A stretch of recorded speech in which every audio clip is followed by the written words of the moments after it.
Pues estamos en Japón todavía, esta vez en Kioto, en el templo de Honenin, y nuestra amiga Krishna ha accedido a grabar un vídeo con el tema de las relaciones entre el este y el oeste, filosofía y religión sobre todo, con Javier Perejara, que lleva un tiempo pensando sobre estos temas, investigando, leyendo.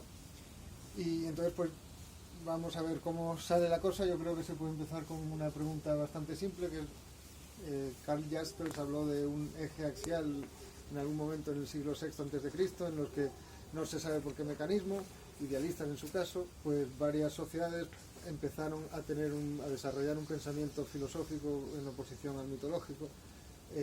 La pregunta sería en qué medida eso se puede aplicar a regiones del mundo como China, como India, etcétera, etcétera. Entonces, ¿qué de verdad hay en eso? ¿Y qué diferencias hay entre, por ejemplo, la filosofía o el pensamiento oriental y occidental en términos amplios en ese momento histórico? Yo creo que el principal error de mucha gente es considerar la filosofía como una idea unívoca. Es decir, o hay filosofía o no hay filosofía. Pero si la filosofía es una idea análoga, pues hay varias gradaciones. Nuestro principal concepto de filosofía pues viene de la Academia Platónica, que es donde cristaliza pues, método dialéctico, saberes positivos de primer grado y demás. Y entonces, pues análogamente hablamos de filosofía en un sentido analógico y desde ese sentido podemos hablar, por ejemplo, de filosofías casi degeneradas, como algunas filosofías analíticas del siglo XX, de pseudofilosofías, que decir que hay muchos grados de grises y demás. Sobre todo si nos acogemos a este concepto analógico esta idea analógica de filosofía, y el primer analogado es la filosofía platónica, hablaremos de filosofía en sentido analógico, en sentido lato, de las filosofías del confucianismo, del legalismo, del taoísmo, etcétera, etcétera. Y entonces, sobre todo aplicaría un esquema del difusionismo cultural en el sentido de filosofía estricta, es decir, que la filosofía estricta, tal como lo entendemos, de Hegel a Heidegger o lo que sea, habría que remontarse al área de difusión helénica. Ahora bien, con estos pensamientos orientales, aunque la filosofía presocrática pues aparece en Asia Menor y demás, pero vamos, cuando hablamos del budismo, hablamos sobre todo de Buda, de los textos en Pali que tenemos del siglo IV a.C., etcétera, de las Analectas de Confucio, del Tao Te Ching, de todo eso, ahí no es en absoluto una tontería porque exige un grado de pensamiento crítico, muy crítico del antropomorfismo y del zoomorfismo, es decir, del pensamiento mitopoético que quiere explicar todas las estructuras del universo y del ser humano a través de relaciones antropomórficas, de dioses, etc. Y por ejemplo, Buda, pues prácticamente los textos más antiguos tienen una cosmovisión agnóstica completamente, es decir, Buda se enfrenta a la casta de los brahmanes completamente, porque si Buda creyese, pues no sé, en el Purusa o en el Trimurti, etcétera, pues no le haría falta conseguir la iluminación y sobre todo el octuple, cuando en el sermón de Benarés enuncia las cuatro nobles verdades, la cuarta noble verdad que lleva a la ética budista o a la práctica budista, el octuple noble camino, ahí no hay nada de religarse a un dios antropomórfico, etcétera, etcétera. Así que hay una serie de principios que son en principio no tienen absolutamente nada de sobrenatural. Y uno de los sermones más famosos de Buda, que es el Kalama Sutta, Buda va con sus discípulos a un pueblo y en ese pueblo había muchas peregrinaciones de distintas religiones, distintos grupos religiosos y demás. Y entonces los del pueblo, cada vez que pasaban monjes y demás y sacerdotes, le preguntaban, bueno, ¿cuál es la verdad? Y cada uno le contaba un cuentecillo distinto. Y entonces se cuenta que en el Kalama Sutta, cuando Buda va allí con sus discípulos y le pregunta la misma pregunta, dice, bueno, si quieres saber la verdad, y empieza a enunciar una serie de principios que son como una especie de manual escéptico crítico, es decir, no hagas caso a las habladurías, no hagas caso a la tradición, no hagas caso a los dogmas, y no hagas caso que no hayas comprobado por ti mismo, que evidentemente reinterpretamos el Kalama Sutta de nuestras categorías, pero incluso yendo al Pali más antiguo y sé perfectamente que hay un corte completamente con una tradición mitopoética de subordinación a la autoridad de los sacerdotes, de la casta de los brahmanes, etcétera, como aparece en el mito del Purusa. Según el Purusa es el dios supremo, es un gigante, se sacrifica a sí mismo y de sus piezas pues aparece las distintas castas sociales, que un modo de legitimación del status quo de las sociedades, de lo que llamamos más o menos la India, pero también de otras partes cercanas. Y entonces, claro, la boca del Purusa pues son los brahmanes y demás, y entonces hay que subordinarse a eso, es decir, en el pensamiento budista no hay nada. Y luego en otros textos posteriores hay una cosmovisión que es prácticamente atea, que es como la de Mahavira Arjuna del jainismo, porque no hay ningún dios que haya creado unos ciclos cósmicos que son más o menos son impersonales. Eso de aquí sí. Y algo parecido pasaría con el confucianismo, en el sentido de que barre ciertos tipos al menos de supersticiones y de personas divinas. Sí. Lo más mitológico de Confucio, sobre todo la adivinación, el I Ching y demás, pero bueno, sí es un mecanismo impersonal. Igual que Buda tiene elementos mitológicos también, con la reencarnación, etcétera, etcétera. De todas maneras, lo curioso es que... Bueno, Empédocles también que la mete en psicos. Quiere decir que mi punto de vista, o Sócrates está todo el día hablando... Quiere decir que no hay el filósofo puro no existe, es una especie de modelo que lo usamos como un límite revertido. Es imposible criticar todos y cada uno de los mitos y supersticiones del presente, es absolutamente lo que Heidegger llama la caída, es decir, la caída en la tradición, la caída en el dogma, la caída es absolutamente el propio lenguaje, es imposible criticar todo y cada uno, incluso el propio Platón pues creía muchas supersticiones y demás de su tiempo, y no digamos pues Aristóteles, lo que sé, con las mujeres, de 20.000, la divinidad de los astros, que sí sea analógica porque son eternos, pero que sí que sea absolutamente imposible porque la filosofía plena no existe, es un constante... sin embargo hay grados y parece que los dos fundadores, hoy también el Lao Tse, tenían un grado de rompimiento de los mitos personalistas que luego muchas versiones de esas religiones, para penetrar política y sociológicamente en las sociedades orientales, fueron de nuevo recuperando y adquiriendo nuevos componentes mitológicos. Sí, hay una tensión muy interesante. Por ejemplo, aquí estamos en Japón, en el periodo Tokugawa, que comienza, el periodo Edo, comienza a principios del siglo XVII, es decir, después de décadas y décadas de guerra civil entre los shogunes, los señores de la guerra y demás, la dinastía, el clan Tokugawa, que es un shogunato que está unificando Japón, el emperador es un títere, y ahí se usa como filosofía el neoconfucianismo, y el neoconfucianismo tratando de desligarlo como crítica a los elementos más supersticiosos o delirantes de otras tradiciones a las cuales se enfrentaba sin duda pues el shogunato. Así que hay una tensión completa, una tensión constante. Evidentemente, cuando estas, digamos, filosofías o pensamientos se cristalizan, son usados, porque, por ejemplo, desde al principio el emperador Qin, que en el siglo III a.C. unifica, es decir, después del llamado periodo de los estados en guerra, de los reinos combatientes, el emperador Qin unifica a China. Y entonces, al principio, pues usa a los legalistas y demás.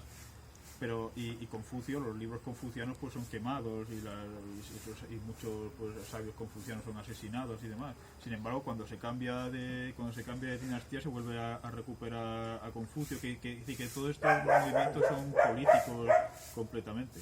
Sin duda a la gente, digamos, cotidiana no le interesa. Si yo tengo alumnos que vienen de Tailandia, de Camboya y demás, y dice que son budistas, y sin embargo los elementos más filosóficos de Buda ni los conocen. Sí.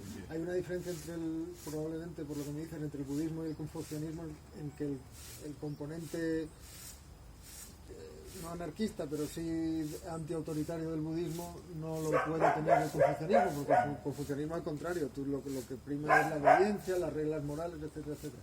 Y sin embargo, ni siquiera esa política de obediencia pero atea, ni siquiera es suficiente en algunos periodos de China, donde la mitología pues cumple una función para asegurar precisamente la obediencia, que al parecer no se puede suplir tan fácilmente. Sí, bueno, quiere decir que el principio fundamental es algo casi de Kritia, la mentira política y demás. Es decir, es absolutamente imposible que las oligarquías dominantes controlen a la mayoría del pueblo solamente mediante la violencia. Entonces, pues usan los mitos completamente. Entonces, cuando hay una serie de tradición muy antigua y no las quieren destruir, pues la van transformando, adaptando, retorciendo según convenga. Es decir, eso también cuando se dice, esto es contradictorio con lo que dijo Buda, bueno, y claro, y es como el cristianismo, es decir, si tú ves digamos, la teología neotestamentaria y de las epístolas de Pablo y de las epístolas apócrifas de Pablo, etcétera, es una escatología de inminencia, bueno, es una teología de inminencia escatológica, es decir, el fin del mundo es absolutamente inminente, la resurrección de los cuerpos gloriosos, etcétera. Es decir, que es abandona tu familia, no juzga y no será juzgado, es decir, una serie de principios que son imposibles, y luego la Iglesia los ignora y coge algunos del Antiguo Testamento, efectivamente, el diezmo, las primicias, las brujas, la homosexualidad, etc. Otros no, es decir, pues es que es gracioso porque estuvimos el otro día con un profesor que se llama Victoria, que es inglés, pero que bueno, se especializa, era pastor metodista aquí en Japón, entonces en vez de convertirse, convirtió él al budismo, y tiene un libro que se llama Zen at War, el Zen en guerra, y más o menos su tesis es que el budismo primitivo se corrompió en Japón por el nacionalismo del budismo zen, y sobre todo pues durante la Segunda Guerra Mundial, que pues los kamikazes habrían tenido una ideología tal, pero es que no hubiera sobrevivido el budismo 2000 años si no se hubiera corrompido mucho antes, o sea que por supuesto hay otras sectas budistas que han tenido que ejercer la violencia muchísimo antes que los zen japoneses. Sí, eso, Marvin Harris en Nuestra Especie tiene un capítulo muy famoso que se llama Las religiones incruentas, como el zoroastrismo, el confucianismo, etcétera, y luego pues cómo se tienen por necesidad que adaptar sencillamente a la realidad, a la guerra, sencillamente. Es decir, que eso no tiene misterio ninguno. Dice, es contradictorio con Buda, entonces no es no, pero es que el budismo es el budismo realmente existente, lo mismo que el cristianismo realmente existente, el islam es el islam realmente existente, etcétera, no tiene ningún misterio. Porque sobre todo subrayar los componentes, digamos, cuando se ignora estas tradiciones completamente. Eso, ¿qué interés tiene para nosotros recuperar la importancia filosófica que tuvo el confucianismo? Porque es muy difícil sacar, por ejemplo, hoy, desde nuestra perspectiva, una lección útil para nuestro mapa del mundo del confucianismo. Lo que sí que es muy importante reconocer históricamente el papel casi filosófico entero que jugó en su momento histórico comparativamente con otras sociedades, etcétera, etcétera. O sea que hay un doble plano ahí, un reconocimiento o un uso. Bueno, es que todo hay que retransformarlo. Es decir, cuando estamos en el siglo XXI, absolutamente todo hay que retransformarlo. Es imposible coger un sistema de pensamiento de hace miles de años y volverlo. Y Confucio está hablando supuestamente en el estado de Lu, en otro estado en el siglo VI antes de Cristo, es decir, en una China feudal, es decir, que es absolutamente es un absurdo, sin embargo ha habido por eso los famosos de Oppenheimer con Disney y todo eso de intentos de entender la era atómica, por ejemplo, a través del hinduismo, pero que son totalmente analógicos y totalmente mitológicos. Sí, claro, o que no se puede ignorar, es decir, lo que hace, es decir, nuestro propio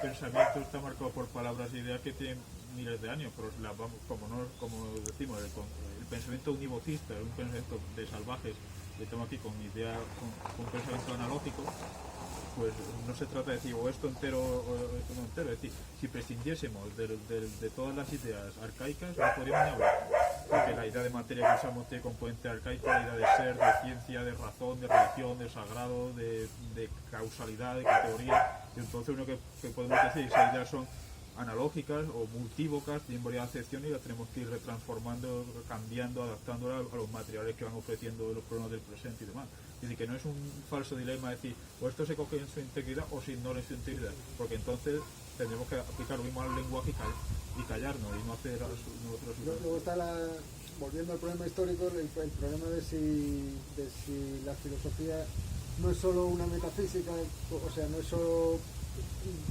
convertir esquemas personales en esquemas de otro tipo, sino que también es un saber de segundo grado con respecto a las ciencias, ¿no? Lo que pasa es que desde hace ya bastantes décadas no se puede sostener que ni en India ni en China hubiera saberes científicos. Primero que había otro tipo de saberes y luego que también había saberes que hoy podríamos considerar como matemáticos y geométricos, etc. Bueno, y sobre todo que la filosofía se nutre de saberes de primer grado y esos saberes no son solo científicos, los saberes políticos, los saberes técnicos, los saberes son saberes de totalmente... Sí, las pruebas euclidianas son una cosa de la tradición helénica, por supuesto, pero hay otras tradiciones que también pueden generar por su propio conflicto y por su propio ideas. Un sistema de técnicas que arroja, o sistema de técnicas políticas, arquitectónicas, rituales, etcétera, que arroja una serie de ideas que en determinados contextos pues tiene una serie de función crítica del pensamiento mitopoético y se están nutriendo unos saberes de primer grado, es decir, que no es tampoco... Sí. Bueno, pues vamos a terminar pidiéndole a Krishna Subramayan que haga una pregunta desde el público.